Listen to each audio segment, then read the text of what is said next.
দেখো স্ত্রী, তুমি তোমার বাপের বাড়িতে চলে যাও। আমি তোমার আর কষ্ট দেখতে পাচ্ছি না। এদিকে আমার কাজকর্ম নেই, তোমাকে আনা খাওয়া আর রাখতে পারছি না। আমার অনেক কষ্ট লাগে তোমার কষ্ট দেখলে। তাই আমার কথা তুমি চিন্তা করো না, তুমি তোমার বাপের বাড়িতে চলে যাও, সেখানে তুমি অনেক সুখে থাকবে। আর আমি কাজ পেয়ে গেলেই না হয় তোমাকে নিয়ে আসবো। তুমি এই কেমন কথা বলছো? আমি তোমাকে ছাড়া কিভাবে আমার বাপের বাড়িতে থাকবো? আর তাছাড়া আমি তোমাকে এত কষ্টের মাঝে রেখে আমি আমার বাপের বাড়িতে থেকেও শান্তি পাবো না। যাই কষ্ট হোক দুইজনে ভাগ করে নিব, দেখবে একদিন সবকিছু ঠিক হয়ে যাবে। আচ্ছা, তুমি কি বলো? আমার বড় ভাইয়ের কাছে যাব, যদি সে আমাদেরকে কিছু টাকা ধার দেয়, পরে না হয় কাজ করে ফেরত দিয়ে দিব। হ্যাঁ, এটা ভালো কথা। তুমি তোমার বড় ভাইয়ের কাছে গিয়ে দেখতে পারো, যদি কিছু টাকা ধার দেয়। আর তাকে বুঝিয়ে বলবে আমরা খুব অসুবিধায় আছি, আমরা না হয় পরে তাকে টাকাটা দিয়ে দেব। তার স্ত্রীর মুখে এইরকম কথা শুনে তখন রোহিত তার বড় ভাইয়ের কাছে চলে গেল। বড় ভাই, আমি একটু বিপদে পড়ে গেছি, প্লিজ আমাকে কিছু টাকা ধার দাও, আমি না হয় কাজ করে পরে ফেরত দিয়ে দিব।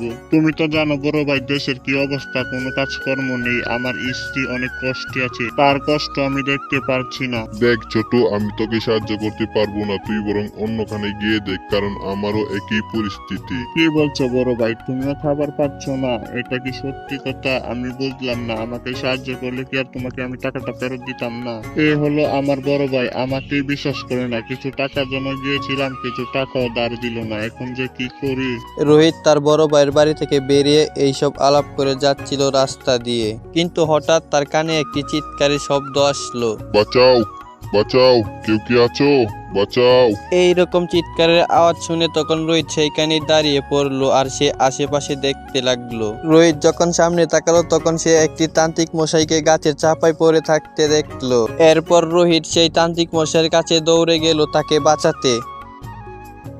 আর তান্ত্রিক মশাই গাছের চাপায় পড়ে ছটফট করছিল ছোটার জন্য। আরে বেটা, তুই কি আমাকে মরতে দেখবি? তাড়াতাড়ি আমাকে এই গাছের নিচ থেকে বের কর। এরকম কথা শুনে তখন তার প্রচন্ড শক্তি দিয়ে সেই গাছটিকে তান্ত্রিকের উপর থেকে সরালো। কে তুই বাবা? এত রাতে তুই এখান দিয়ে কোথায় যাচ্ছিস? যাই হোক, তোর জন্য আমার জীবনটা বেঁচেছে। তুই কি চাস আমাকে বল, আমি তোকে দিব। তান্ত্রিক বাবা, আমার অনেক অভাব। আমার স্ত্রী কয়েকদিন ধরে কোনো খাবার খেতে পাই না, আমিও খাওয়া দাওয়া করতে পারি না ঠিকঠাক মতো। আমাদের টাকা পয়সার শর্ট, আপনি যদি কিছু একটা ব্যবস্থা করে দিতেন আমাদের। এইরকম কথা শুনে তখন তান্ত্রিক বলল, আজ থেকে তোর কোনো চিন্তা করতে হবে না, তুই আমার জীবন বাঁচিয়েছিস, তোর খাওয়ার দায়িত্ব আমি নিলাম। এই নে, এই গাছটা আমি তোকে দিলাম, তোর বাড়ির উঠানে লাগিয়ে দিস। এরপর তুই দেখতে পারবি এই গাছের কামাল। তোকে এই গাছটি আনা খাওয়া লাগবে না, তোর প্রয়োজন মতো খাদ্য দিবে এই গাছটি, আর এই গাছটি এক রাতেই বড় হয়ে যাবে।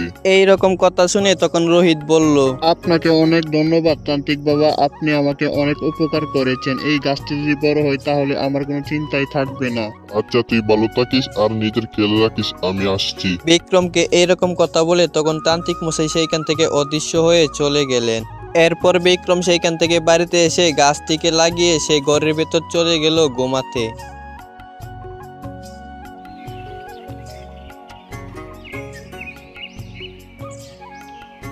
এরপরের দিন সকালে সে গাছটিকে দেখে অনেক খুশি হয়ে গেল, কিন্তু তার স্ত্রী বুঝতে পারছিল না এই গাছটি কিভাবে হলো এই জায়গায়। আর তখনই কিছু টাকা পড়লো বিক্রমের জন্য সেই গাছটি থেকে। এরপর বিক্রম সেই টাকাটিকে কুড়াতে গেল আর গাছে দেওয়া টাকাগুলো বিক্রম উঠিয়ে আনলো। এরপর সেই গাছে দেওয়া টাকা দিয়ে বিক্রম পেট ভরে অনেকগুলা খাবার খেলো।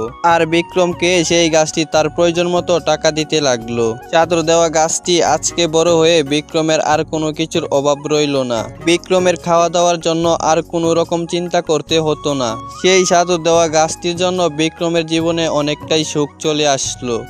তো ভিউয়ার্স, আজকের মতো এখানেই বিদায় নিচ্ছি। আর যেহেতু কার্টুনটি মোবাইল এডিট, তাই এত প্রফেশনাল হয়নি। আপনাদের কাছে ভালো লাগলে কমেন্ট বক্সে বলে যাবেন। তো আজকের মতো এখানেই বিদায় নিচ্ছি। সবাই ভালো থাকবেন, নিজের খেয়াল রাখবেন। আল্লাহ হাফেজ।